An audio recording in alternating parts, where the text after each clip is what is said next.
Care. Ang Rinaldo's Car Care po ay isang auto body restoration, major and minor collision repairs, mechanical, electrical, aircon services.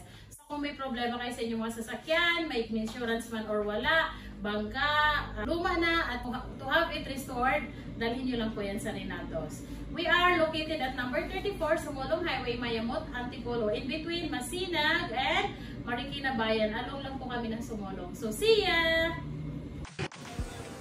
Ayan, so kaka-update lang natin, ano, ito, mainit-init pa. Fresh na fresh, yan. Katatapos lang, pinturahan yung Nissan Navara na hood, fender, and bumper.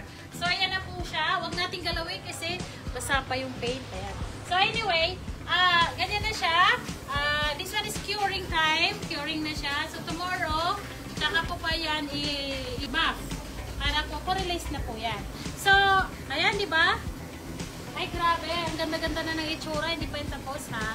So, ganyan po yung ating ginagawa dito sa Rinaldo's. So, kung may problema kayo sa inyong mga sasakyan, dalhin nyo na lang yan sa Rinaldo's. Rinaldo's Car Care po, you can see us in FB page, TikTok, Instagram, and also, syempre, visit us in our shop dito po sa Sumulong Highway, Mayamot, Antipolo. See ya!